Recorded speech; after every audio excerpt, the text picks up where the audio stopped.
वो अखंड भारत की बात करता है लेकिन डरता है भारत की एकता से। अजय पद्मश्री कॉकरोच जनता पार्टी वालों। मैं भी कॉकरोच पार्टी का मेंबर बनना चाहता हूँ। तो मैं भगवान ने दिमाग दिया है, क्यों नहीं इस्तेमाल करते? क्यों नहीं इस्तेमाल करते? Let me tell you, I better. तो जैसा कि मैंने प्रॉमिस किया था कि मैं एक डेडिकेटेड वीडियो लाऊंगी जिसमें मैं लिब्रांडोस के उन फालतू क्वेश्चंस को लॉजिकली और फैक्ट्स के साथ आंसर करूंगी जो ये कमेंट्स में और खुद वीडियोस बनाकर पूछते रहते हैं, जैसे कि देश की जीडीपी गिर रही है, महंगाई बढ़ रही है और सबसे इंपॉर्टेंट सवाल कि देश के पीएम प्रेस कॉन्फ्रेंस क्यों नहीं करते। पिछले 10 साल में पीएम मोदी ने एक भी प्रेस कॉन्फ्रेंस नहीं करी। इंडिया के प्राइम मिनिस्टर ने लास्ट प्रेस कॉन्फ्रेंस पता है कब की थी? 3 जनवरी 2014 को। यही इसी आदमी ने। Modi is really the only Indian prime minister to have never held a real press conference. बाहरी थे आप लोग, अंदर अलाउ नहीं था। नहीं था। Oh my तो इन God. चमचों को आज की इस वीडियो से प्रॉपर आंसर्स मिल जाएंगे और उन सब लोगों को भी जिनको सच में देश की चिंता है। और वीडियो के लास्ट पार्ट में खान सर की मिस इन्फॉर्मेशन को भी डीबंक करूंगी मैं। So let's begin.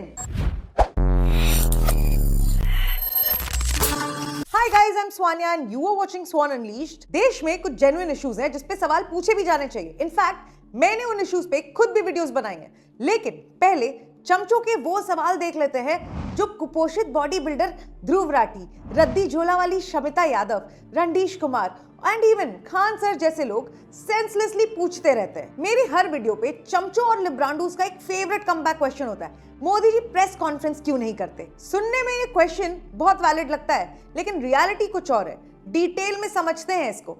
और जो लोग मुझे ये सब क्वेश्चन करते रहते हैं ना, एक बार में कान खोल के सुन लो, आंखें कान खोल के वीडियो को देखना। अब बताती हूँ आंसर। देखो, किसी भी डेमोक्रेसी में सरकार को लोगों के प्रति अकाउंटेबल होना चाहिए और लोगों की तरफ से सरकार से सवाल पूछते हैं जर्नलिस्ट। लेकिन क्या हमारे देश में एक भी न्यूट्रल जर्नलिस्ट है जो नैरेटिव ना चलाता हो? जनाबे गीली कच्ची रवीश कुमार जैसे सो कॉल्ड न्यूट्रल जर्नलिस्ट को भारत के हर डेवलपमेंट को देखकर प्रीमेच्योर इजैकुलेशन हो जाता है। नमस्कार, मैं रवीश कुमार। मैं कहाँ हूँ? मैं नाले के नीचे हूँ। ए बुड्ढे चुप कर तू। क्या ये लोग बिना नैरेटिव चलाए मोदी जी से जनता के सवाल पूछेंगे? आंसर है नहीं, क्योंकि इनको सेटिस्फाई करना है अपनी जमाती ऑडियंस को। और इसलिए धूर्त राठी, अरफा फटी शेरवानी, आकाश बनर, अजीत अंजुम जैसे सारे प्रोपेगेंडा जर्नलिस्ट दिन रात सिलेक्टिव प्रोपेगेंडा करते हैं। इनका बस चले तो अपनी ऑडियंस के शीघ्र पतन में सहायता करने के लिए ये धरती को फ्लैट भी बोल देंगे। क्या इन लोगों में से किसी ने भी ऑपोजिशन के चीफ मिनिस्टर से सवाल किए हैं कभी? तो फिर ये पीएम से ही प्रेस कॉन्फ्रेंस क्यों चाहते हैं? क्योंकि इनको बस अपना लेफ्ट विंग नैरेटिव वाले सवाल पूछने होते हैं जो कई साल पुराने होंगे, ताकि ये वीडियो क्लिप्स काट काट कर ऑपोजिशन के फेवर में एक नैरेटिव बना सके। प्रूफ चाहिए तुम्हें? ये देखो। इन्होंने मना कर दिया। मित्रों, आज भी हमारे देश में कहीं कोई घटना घटती है, एक राज्य दूसरे राज्य में पुलिस फोर्स की मदद भेजता है। ये तीनों राज्य कांग्रेस ने मदद करने से इनकार कर दिया। मित्रों, मैं कभी इन विषयों में जाता नहीं हूं, लेकिन आज मुझे जब मेरे मुंह में उंगली डाल रहे हो तब मुझे पब्लिक में कहना पड़ा। मोदी जी पहले रेगुलर प्रेस कॉन्फ्रेंसेस करते थे और अच्छे से जवाब देके इनकी मदर सिस्टर वन भी करते थे, लेकिन उन प्रेस कॉन्फ्रेंसेस में लिब्रांडो जर्नलिस्ट एक ही सवाल करते थे कि 2000 गुजरात केस पे कुछ बात कर दो मोदी जी। उनके पास कोई और सवाल होता ही नहीं था। जबकि 2012 में, याद रखना 2012 में जब कांग्रेस की सरकार थी, तब सुप्रीम कोर्ट ने मोदी जी को गुजरात केस में क्लीन चिट दे दी थी। लेकिन उसके बावजूद ये लिब्रांडो मीडिया वाले उनकी बातों को टर्न एंड ट्विस्ट करके फेक न्यूज चलाते थे। इनफैक्ट इंडियन एक्सप्रेस वालों ने तो ये फेक न्यूज फैला दी थी कि मोदी जी ने एक्सेप्ट कर लिया है कि 2002 गुजरात ट्रेजेडी उनकी वजह से हुई थी। इन सब बातों से तंग आकर मोदी जी ने प्रेस कॉन्फ्रेंस करना बंद कर दिया। और हो सकता है कि ये फैसला मोदी जी ने शायद एक ब्रिलियंट ऑथर जॉन चेम्बर्स की बुक कनेक्टिंग द डॉट्स पढ़ के लिया हो, जिसमें वो लिखते हैं कि आजकल की लेफ्ट विंग मीडिया को इश्यू से कोई मतलब नहीं होता, सिर्फ अपना नैरेटिव चलाना होता है। इसलिए पॉलिटिकल लीडर्स को प्रेस कॉन्फ्रेंसेस अवॉइड करनी चाहिए। और ये बात सही भी है, क्योंकि हमारे देश के चमचे क्रॉस वेरीफाई तो करते नहीं है इन्फॉर्मेशन को, इंस्टाग्राम पे रैंटिंग गोला की उल्टियों को सच मान लेते हैं और यूट्यूब पे जर्मन स्वर की बातें इनके लिए पत्थर की लकीर हो जाती है। क्या मुझे अपनी बीवी से डिवोर्स ले लेना चाहिए? अब Modi ji in single digit IQ वाले चमचों को कन्विंस करने में टाइम क्यों वेस्ट करें? तुमने वो कहावत सुनी है ना, भैंस के आगे बीन बजाओ भैंस खड़ी पुगराए। ये लिब्रांडो वही बहस है। पर जो लोग सच में ट्रांसपेरेंसी चाहते हैं उनके लिए प्रेस इंफॉर्मेशन ब्यूरो यानी कि PIB नाम का एक पोर्टल है। वहां पे जाके आप गवर्नमेंट के हर एक डिसीजन के बारे में जानकारी ले सकते हो। गवर्नमेंट किस देश के साथ क्या डील कर रही है, कितने पैसे कहां खर्च हो रहे हैं, कौन सी स्कीम कब कहां और कैसे चल रही है, ये सब जान सकते हो। इस पोर्टल के अलावा CP grams, RTI online, PG portal जैसे ऑनलाइन प्लेटफॉर्म्स भी हैं जहां पे जाके आप सीधे सरकार से सवाल पूछ सकते हो और सरकार को आपको डिटेल में जवाब देना ही पड़ेगा, कंपलसरी है भैया। तो ये आलसी लिब्रांडो जो उजूल फुजूल सवाल मेरे कमेंट सेक्शन में मुझसे पूछते रहते हैं, तुमको मैंने बता दिया है कि तुम्हें सही जवाब कहां मिलेगा।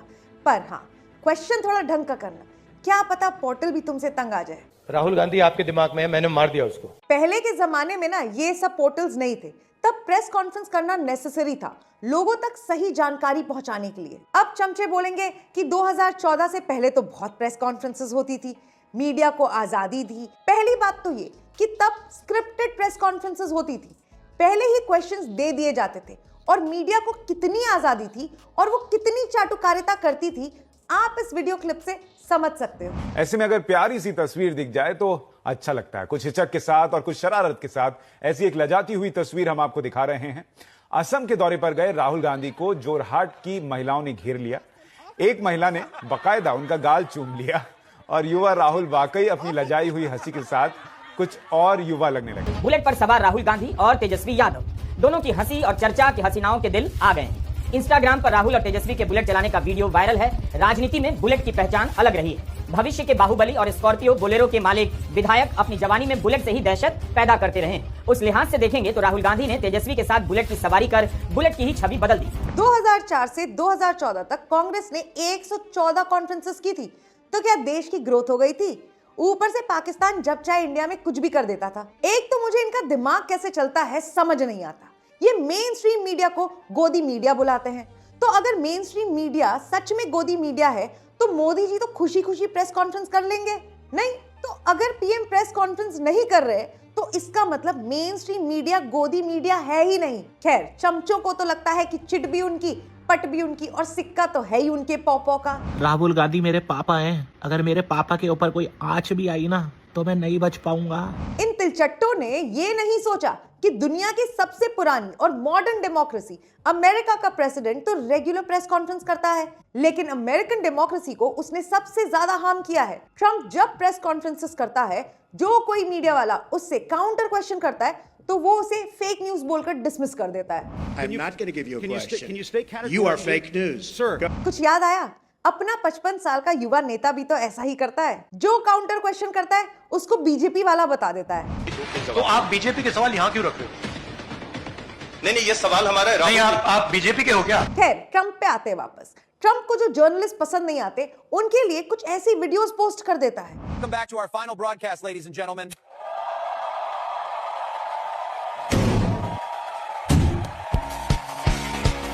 अब आप सोच के देखो, अगर मोदी जी प्रेस कॉन्फ्रेंस करने के बाद रवीश कुमार के लिए ऐसी वीडियोस पोस्ट करें तो 1 मिनट में प्रेस फ्रीडम खतरे में आ जाएगी। रवीश अंकल को तो हार्ट अटैक आ जाएगा, वो अलग। और हाँ, प्रेस फ्रीडम से याद आया, लिब्रांडोस का दूसरा कमबैक क्वेश्चन होता है कि देश में प्रेस फ्रीडम ही नहीं है, और ये कोट करते हैं RSF की प्रेस फ्रीडम रैंकिंग को, जिसमें इंडिया की रैंक 180 में से 157 आई है। पिछले साल इंडिया 151 रैंक पर था आउट ऑफ 180 कंट्री। ए आंडू चुप कर तू। पहली बात, RSF द्वारा किसी भी देश की प्रेस फ्रीडम रैंकिंग डिसाइड करने का प्राइमरी क्राइटेरिया 100 क्वेश्चंस का एक क्वेश्चनर होता है, जो RSF उस देश के लेफ्टिस्ट जर्नलिस्ट, NGOs और ह्यूमन राइट्स ग्रुप्स को भेजता है, और फिर उन लेफ्टिस्ट के आंसर्स डिसाइड करते हैं कि क्या रैंकिंग होगी उस देश के प्रेस फ्रीडम की। और कॉमन पैटर्न ये है कि अगर किसी देश में लेफ्ट विंग गवर्नमेंट हो तो रैंकिंग इंप्रूव हो जाती है, और अगर राइट विंग गवर्नमेंट हो तो रैंकिंग गिर जाती है। 2023 में यूके में राइट विंग गवर्नमेंट थी, ऋषि सुनाक प्राइम मिनिस्टर थे, और उस साल गवर्नमेंट के खिलाफ ऑनलाइन क्रिटिसिज्म पे 100 से भी कम लोग अरेस्ट हुए थे। यूके की 2023 में रैंकिंग थी 26, और 2024 में यूके में आ गई स्टार्मर की लिब्रांडो गवर्नमेंट। और आप बिलीव नहीं करोगे कि 2025 में 12,000 से ज्यादा लोगों को अरेस्ट किया गया था सरकार के अगेंस्ट ऑनलाइन कुछ पोस्ट करने की वजह से। तो ऑब्वियस बात क्या होनी चाहिए कि 2026 में यूके की प्रेस फ्रीडम रैंकिंग नीचे जानी चाहिए थी, लेकिन नहीं, यूके की रैंकिंग 2026 में इंप्रूव हो गई। 18th रैंक दे दिया है आरएसएफ ने। अरे आरएसएफ वाले झाटुओं, सीधा बोलो ना कि तुम्हें लिब्रांडुओं की चाटनी होती है। सेम यूएसए के साथ किया। जब तक लेफ्ट विंग गवर्नमेंट थी तो रैंकिंग अच्छी थी, बट जैसे ही ट्रंप आया रैंकिंग गिरा दी यूएसए की। खैर, आरएसएफ को छोड़ो, ये बात तो लिब्रांडूज भी मानते हैं कि सिर्फ ट्विटर ही ऐसा प्लेटफॉर्म है जहां पूरी आजादी है। लेकिन जानते हो, आरएसएफ ने ट्विटर के ओनर इलॉन मस्क को ही फ्री जर्नलिज्म के लिए सबसे डेंजरस डिक्लेयर किया है। बताओ, जिस आदमी के सोशल मीडिया प्लेटफॉर्म को तुम सबसे फ्री मानते हो, उसी आदमी को डेंजरस डिक्लेयर कर दिया। ऐसा ही होता है जब जॉर्ज सोरोस नोटों का बंडल मुंह में ठूस दे। अब तुम बोलोगे कि मैं हर बात में सोरोस को क्यों ले आती हूँ, तो सच ये है कि ये बुढ़ऊ खुद घुस रहा है हर चीज में। ये देखो, जॉर्ज सोरोस की ओएसए फंड करती है आरएसएफ को, और जहां सोरोस का पैसा लगा उस चीज की क्रेडिबिलिटी ऐसे ही खत्म हो जाती है जैसे चमचों की खोपड़ी से दिमाग। लेकिन हमारे देश के लिब्रांडूज और चमचे इसी फेक एनजीओ की प्रेस फ्रीडम रैंकिंग के बेसिस पे भिंडी रोना करते रहते हैं। अब देख लेते हैं कि ग्राउंड रियलिटी क्या है। देखो, आज के टाइम पे ज्यादातर लोग मेन स्ट्रीम मीडिया को फॉलो नहीं करते। मैक्सिमम लोग सोशल मीडिया से ही न्यूज कंज्यूम करते हैं, और 2025 में इंडिया में सिर्फ 100 लोग अरेस्ट हुए थे ऑनलाइन पोस्ट करने की वजह से, जिसमें 30 तो सिर्फ तमिलनाडु से थे।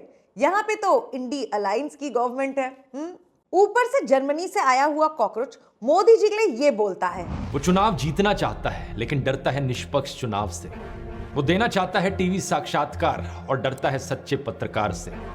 इस खोते का चैनल अभी तक चल रहा है इंडिया में, तो बताओ कौन सी प्रेस फ्रीडम नहीं है। इनफैक्ट इंडिया में तो टू मच फ्रीडम है सोशल मीडिया पे। देखा जाए तो इस हिसाब से इंडिया का रैंक 157 नहीं 1 होना चाहिए। हर एक लिब्रांडू पत्रकार ने सोशल मीडिया पे अकाउंट्स बना लिए हैं, और वो दिन रात बस सिलेक्टिव मुद्दे उठाकर गवर्नमेंट को क्रिटिसाइज करते हैं। गवर्नमेंट नहीं, एक्चुअली बीजेपी की गवर्नमेंट, क्योंकि उन स्टेट गवर्नमेंट्स को नहीं करते जहां पे दूसरी पार्टीज की सरकार है, वरना वही हाल हो जाएगा जो रद्दी झोला का हुआ है। जय पद्मश्री कॉकरोच जनता पार्टी वालों। ए पूतना, चुप कर तू। ये पिछले 5 सालों से मोदी जी के खिलाफ इंस्टाग्राम पे उल्टियां कर रही थी। बीजेपी ने कोई एक्शन नहीं लिया, बट सब बीजेपी जैसे थोड़ी ना होते हैं, स्पेशली आपके भगवंत मान। तो हुआ कुछ ये कि कॉकरोच जनता पार्टी वाले रैंटिंग गोला के साथ कोलैब नहीं कर रहे थे। रैंटिंग गोला को आ गया गुस्सा। वो जानती थी कि कॉकरोच जनता पार्टी आम आदमी पार्टी का ही एक विंग है, तो उसने आम आदमी पार्टी के भगवंत मान के खिलाफ वीडियो बना दी। साला एदियां शराब दियां बोतलां लखो लो, पी पा के आंदा और फिर एहो जिहां गल्लां करदा है। रैंटिंग गोला को लगा कि भगवंत मान भी मोदी जैसा होगा, लेकिन 2 दिन में ही 2 मिलियन वाला रैंटिंग गोला का अकाउंट उड़ा दिया भगवंत मान ने। लेकिन रैंटिंग गोला ने फिर से नया अकाउंट बना लिया और फिर से उल्टियां शुरू कर दी। बट बेरहम भगवंत ने वो अकाउंट भी उड़ा दिया, और अब इसका ये हाल हो रहा है। लेकिन आप ही के देश की एक लड़की, मैं हर रोज सिस्टम का शिकार बन रही हूँ और अकेले लड़ रही हूँ इन सब के खिलाफ। ये होती है असली डिक्टेटरशिप। मोदी जी कुछ सीखो। चल चंडीगढ़ घुमा लियाऊं। चंडीगढ़ में तो बहुत रैली, मन तेरा गाँव पसंद है।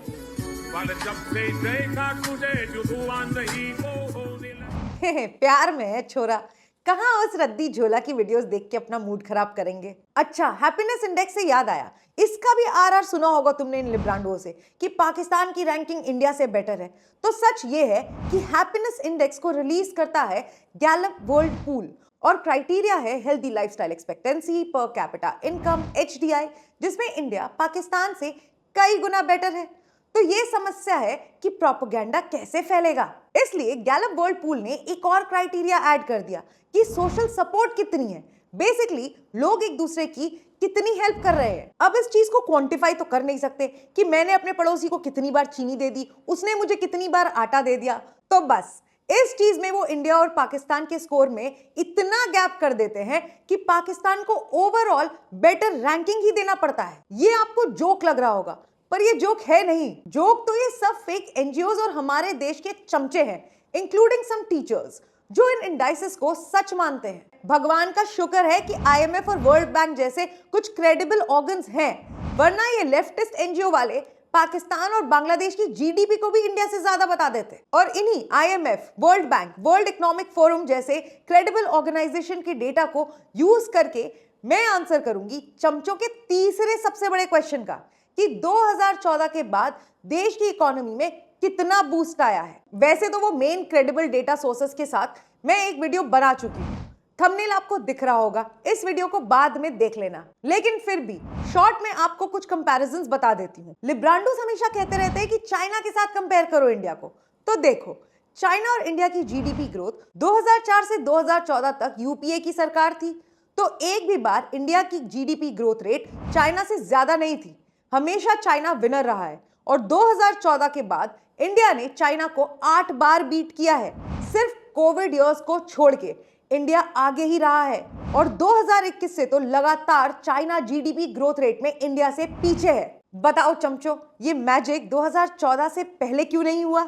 इस डेटा का सोर्स है IMF, जिसका लिंक डिस्क्रिप्शन में डाल रही हूं, तो आलसी मत बनना, जाके देख लेना। अब इन्फ्लेशन रेट देख लेते हैं। IMF के अकॉर्डिंग 2004 से 2014 के बीच इंडिया में एवरेज एनुअल इन्फ्लेशन रेट था 8.3% और 2014 से 2026 के बीच है 5.2%। चमचे इतने बेवकूफ हैं कि बोलते हैं कि जो चीज 2014 में 100 रुपए की थी वो आज 110 की है, तो महंगाई हो गई है। अबे बिना खोपड़ी वालों, तुम्हारी इनकम भी तो बढ़ी है। इन्फ्लेशन रेट मैटर करता है। कांग्रेस के टाइम क्या इन्फ्लेशन रेट था और अभी क्या है? तब 8.3% था और अभी 5.2% है, याद रख लेना। और इसका सोर्स भी डिस्क्रिप्शन में है। वैसे कांग्रेस के टाइम इन्फ्लेशन नहीं, स्टैगफ्लेशन थी। In economics, the term stagflation means when GDP growth is negative or stagnant, but inflation and unemployment rate is higher. 1970s और 80s के दशक में स्टैगफ्लेशन बहुत कॉमन होती थी और अभी चमचे बोलते हैं कि निर्मला सीतारमण टैक्स लेके लूट रही है। बट क्या इनको पता है कि 1973 में इंदिरा गांधी ने डायरेक्ट टैक्स को 97.5% कर दिया था।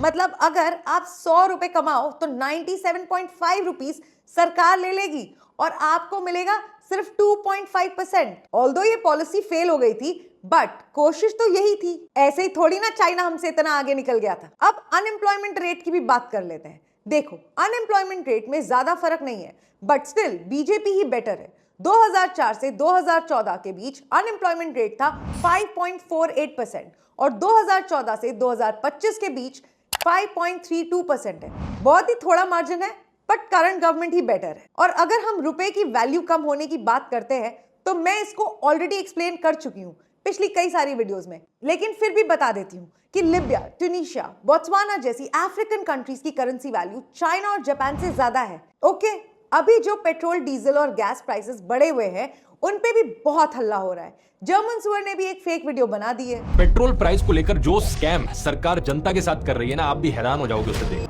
2014 से पेट्रोल प्राइसेस कंपेयर तो कर रहा है, लेकिन ये नहीं बता रहा कि तब की सरकार ने इंटरेस्ट मिला के ऑयल बॉन्ड से 3 लाख करोड़ का कर्जा चढ़ा दिया था, जो कि मोदी सरकार को चुकाना पड़ा।